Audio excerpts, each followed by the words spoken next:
नमस्कार, उत्तराखंड समाचार में आपका स्वागत है। मैं प्रियम शंकर झा। सबसे पहले मुख्य समाचार।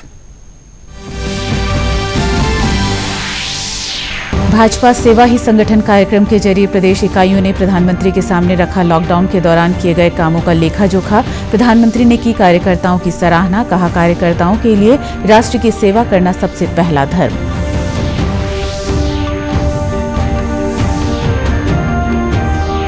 कोरोना संक्रमण की रोकथाम और बचाव के संबंध में मुख्यमंत्री ने की समीक्षा बैठक। स्वास्थ्य विभाग और जिलाधिकारियों को दिए संक्रमितों को बेहतर स्वास्थ्य सुविधाएं प्रदान करने के निर्देश। बढ़ते रिकवरी रेट पर जताई खुशी।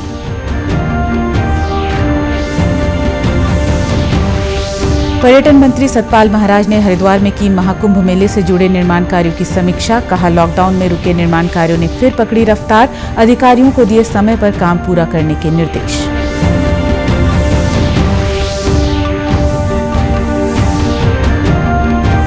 और प्रधानमंत्री गरीब कल्याण अन्न योजना के विस्तार से देहरादून में लाभार्थियों के खिले चेहरे।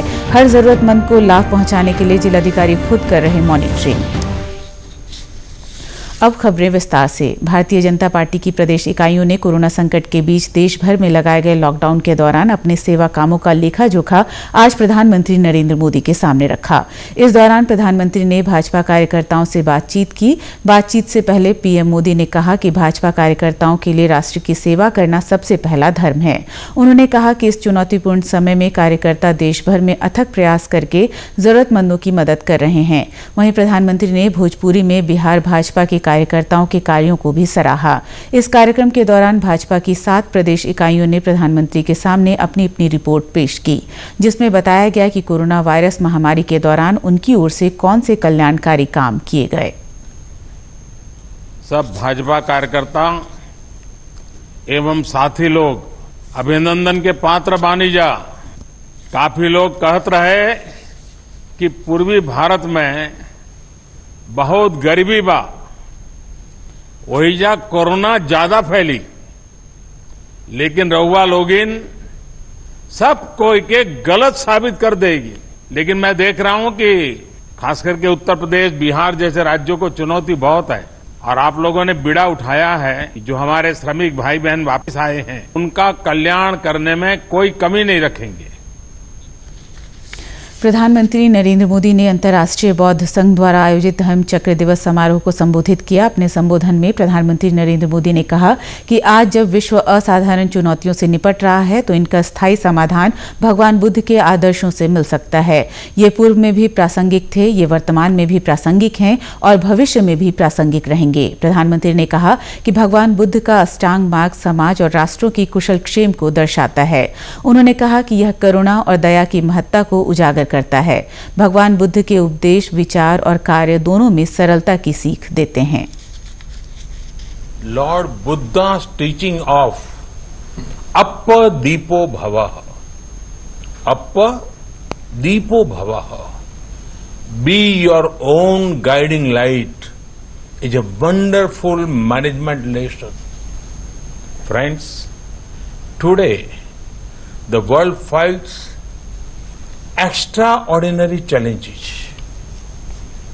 To these challenges, lasting solutions can come from the ideals of Lord Buddha. In the past, they are relevant in the present, and they will remain relevant. मुख्यमंत्री त्रिवेंद्र सिंह रावत ने कोविड-19 के संक्रमण की रोकथाम और बचाव के संबंध में स्वास्थ्य विभाग और जिलाधिकारियों के साथ समीक्षा बैठक की। ये बैठक सचिवालय परिसर में वीडियो कॉन्फ्रेंसिंग के माध्यम से की गई। मुख्यमंत्री ने प्रदेश में कोरोना का रिकवरी रेट 82% से ऊपर पहुंचने और आईसीयू, वेंटिलेटर, टेस्टिंग मशीन और लैब जैसी सुविधाओं में वृद्धि होने पर खुशी जताई। बैठक में अधिकारियों के जरिए जानकारी साझा की गई कि सभी जिलों में प्रत्येक व्यक्ति पर बराबर निगरानी रखी जा रही है। साथ ही फेक न्यूज फैलाने वालों वालों पर भी कड़ी कार्रवाई की जा रही है। मुख्यमंत्री ने जिलाधिकारियों को कोरोना पॉजिटिव मरीजों को बेहतर स्वास्थ्य सुविधा प्रदान करने के साथ ही कॉन्टैक्ट ट्रेसिंग करने और क्वारंटीन सेंटर की उचित देखभाल करने के कड़े निर्देश दिए। उन्होंने कहा कि कोरोना को पूर्ण रूप से हराने के लिए इसके बचाव से जुड़ी महत्वपूर्ण चीजों को आगे भी बरकरार रखना है। मुख्यमंत्री ने मास्क पहनने, शारीरिक दूरी बनाए रखने, हाथों को समय समय पर धोने और उन्हें सैनिटाइज करने पर जोर दिया। केंद्र सरकार ने कोविड महामारी के कारण मेडिकल और इंजीनियरिंग की राष्ट्रीय पात्रता सह प्रवेश परीक्षा नीट और संयुक्त प्रवेश परीक्षा जेईई स्थगित कर दी है। केंद्रीय मानव संसाधन विकास मंत्री डॉक्टर रमेश पोखरियाल निशंक ने बताया कि छात्रों की सुरक्षा और शिक्षा की गुणवत्ता को ध्यान में रखते हुए यह निर्णय लिया गया है। जैसे कि एनटीए को हमने आग्रह किया था कि विषम परिस्थितियों को देखते हुए सुरक्षा और उत्कृष्टता शिक्षा, इन दोनों का समन्वय करते हुए वर्तमान परिस्थितियों में कुछ नया निर्णय लिया और उन्होंने निर्णय लिया है कि इन दोनों परीक्षाओं को फिलहाल स्थगित कर दिया गया है।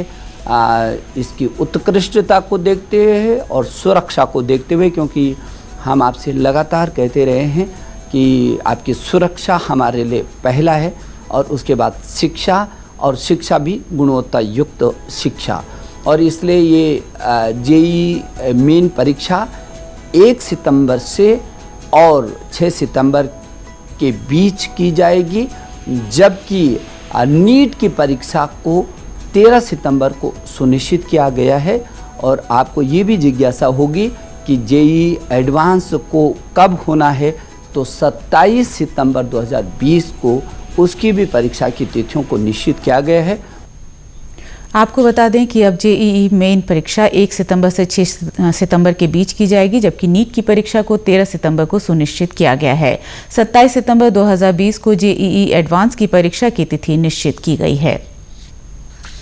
राज्य के पर्यटन एवं सिंचाई मंत्री सतपाल महाराज ने हरिद्वार में 2021 में आयोजित होने वाले महाकुंभ मेले से जुड़े निर्माण कार्य को लेकर आज समीक्षा बैठक की। साथ ही उन्होंने सभी निर्माण कार्यों को समय से पूरा करने के संबंधित अधिकारियों को निर्देश भी दिए।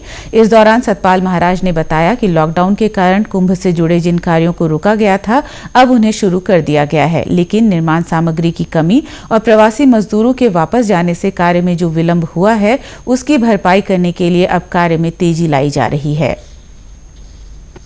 ये कुंभ मेला 2021 के अंतर्गत जो प्रस्तावित योजनाएं हैं उनकी समीक्षा बैठक है। इसमें हम सब कामों की समीक्षा ले रहे हैं ताकि टाइम पे काम हो पाएँ। कोरोना से बहुत से काम हमारे अटक गए हैं और बड़ी धीमी गति से चल रहे हैं। कहीं पर मटेरियल की कमी है, तो सारी चीज़ों को ठीक करके हम चाहते हैं कि समय पर काम हो जाएं और जल्दी से काम हो जाएं। क्योंकि कोरोना से लेबरर्स भी चले गए हैं, तो निश्चित रूप में सारी चीज़ जोड़ी जा रही है और कामों को गति दी जा रही है और मैं समझता हूं कि काम टाइम पे हो जाएंगे। थोड़ी बहुत विलंब होगा, परंतु समय पे काम हो जाएंगे। गौरतलब है कि हरिद्वार में 2021 में महाकुंभ का आयोजन होना है, जिसको लेकर बड़े पैमाने पर स्थायी कार्यों के निर्माण चल रहे हैं। सभी घाटों, गंगा नदी पर बनने वाले पुलों के निर्माण कार्यों में अब काफी तेजी दिख रही है। उत्तराखंड में मानसून की दस्तक के बाद आपदा प्रबंधन विभाग अलर्ट मोड पर नजर आ रहा है। राज्य के हर जिले के साथ संवेदनशील स्थलों की मॉनिटरिंग की जा रही है। आपदा प्रबंधन अधिकारी राहुल जुगरान ने बताया कि जिस तरीके से मौसम विभाग ने भारी बारिश की चेतावनी जारी की है, उसके बाद से प्रदेश के सभी जिलों में आपदा प्रबंधन तंत्र को अलर्ट जारी कर एक्टिव कर दिया गया है। उन्होंने कहा कि आपदा प्रबंधन विभाग पूरी तरह से मुस्तैद है और लगातार मॉनिटरिंग की जा रही है। मौसम विभाग के द्वारा दिए गई चेतावनी के अनुसार समस्त जनपदों को विभिन्न माध्यमों से व्हाट्सएप के लेटर पे और अदरवाइज टेलीफोनिकली भी जो रूटीन है उसके हिसाब से सूचना दे दी गई है। और जो भी अपना आईआरएस सिस्टम है, नोडल लॉसेस हैं, उन सबको एक्टिवेट कर दिया गया है। रूटीन में इंफॉर्मेशन ली जा रही है और किसी इंसिडेंट के अकरेंस पे जो भी त्वरित कार्रवाई होती है उसके लिए जहाँ पे डिप्लॉयमेंट है वहाँ पे एक्टिवेटेड है। आपको बता दें कि मौसम विभाग ने 5 जुलाई तक भारी बारिश की चेतावनी जारी की है। प्रदेश में रुक रुक कर बारिश हो रही है। नदियों के किनारे बसे लोगों को भी प्रशासन ने अलर्ट कर दिया है। हर प्रकार की स्थिति से निपटने के लिए तंत्र पूरी तरह मुस्तैद नजर आ रहा है। प्रधानमंत्री द्वारा हाल ही में प्रधानमंत्री गरीब कल्याण अन्न योजना को 5 माह के लिए बढ़ाए जाने से देश के 80 करोड़ गरीब लोगों को बड़ी राहत दी गई है। योजना के अंतर्गत गरीबों को मुफ्त राशन आगामी नवंबर माह तक मिलेगा। राजधानी देहरादून में इस योजना से कोई भी गरीब व्यक्ति वंचित न रहे, इसके लिए जिलाधिकारी आशीष श्रीवास्तव लगातार इस बात की मॉनिटरिंग खुद कर रहे हैं।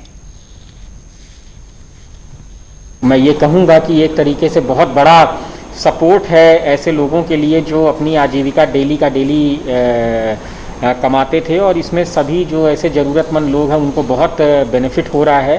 बैंकों के माध्यम से उनको धनराशि वगैरह उपलब्ध कराई जा रही है और लोग इससे काफ़ी संतुष्ट भी नज़र आ रहे हैं और बड़ा एप्रिसिएशन है कि इस तरीके की चीज़ें करके उनकी आजीविका को चलाने के लिए, एक डिग्निफाइड लाइफ जीने के लिए सरकार उनकी इस तरीके से मदद कर रही है। प्रधानमंत्री की इस घोषणा से उत्तराखंड के लाभार्थी भी बेहद खुश नजर आ रहे हैं और प्रधानमंत्री के फैसले की खूब सराहना कर रहे हैं। राशन मोदी जी ख्याल रख रहे हैं हमारा, और राशन पर यूनिट दे रहे हैं, सबको दे रहे हैं। अच्छा है, घर से बाहर निकलने का मौका नहीं दे रहे हैं। अच्छी है ये पहल है। 5 किलो पर आदमी के हिसाब से चावल मिला है और फ्री मिला है सबको, और 3 महीने का राशन वैसे भी हम लोगों को मिला है, और इससे हम बहुत सभी खुश है। सब मोदी जी की अच्छी पहल है। भारतीय आयुर्विज्ञान अनुसंधान परिषद ICMR सभी क्लिनिकल परीक्षण पूरे होने के बाद 15 अगस्त से स्वदेशी कोविड-19 वैक्सीन जारी करने की योजना बना रही है। ICMR ने यह महत्वपूर्ण कोविड-19 वैक्सीन विकसित करने के लिए भारत बायोटेक इंटरनेशनल लिमिटेड के साथ भागीदारी की है।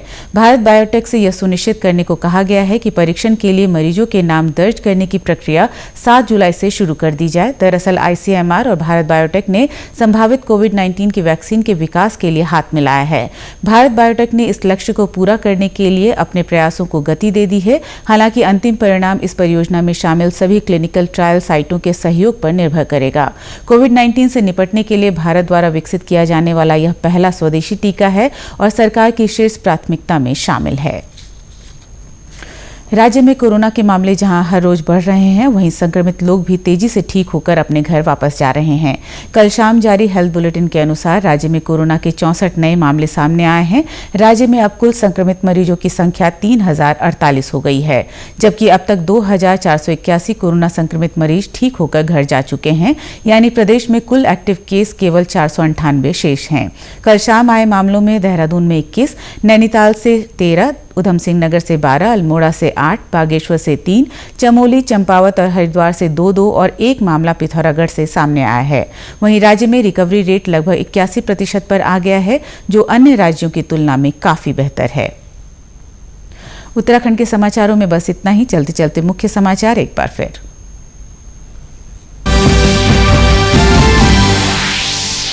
भाजपा सेवा ही संगठन कार्यक्रम के जरिए प्रदेश इकाइयों ने प्रधानमंत्री के सामने रखा लॉकडाउन के दौरान किए गए कामों का लेखा-जोखा। प्रधानमंत्री ने की कार्यकर्ताओं की सराहना, कहा कार्यकर्ताओं के लिए राष्ट्र की सेवा करना सबसे पहला धर्म।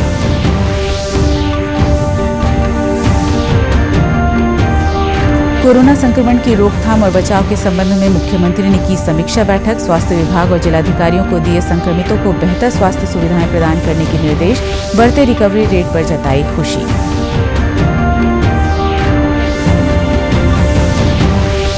पर्यटन मंत्री सतपाल महाराज ने हरिद्वार में की महाकुंभ मेले से जुड़े निर्माण कार्यों की समीक्षा। कहा लॉकडाउन में रुके निर्माण कार्यों ने फिर पकड़ी रफ्तार। अधिकारियों को दिए समय पर काम पूरा करने के निर्देश।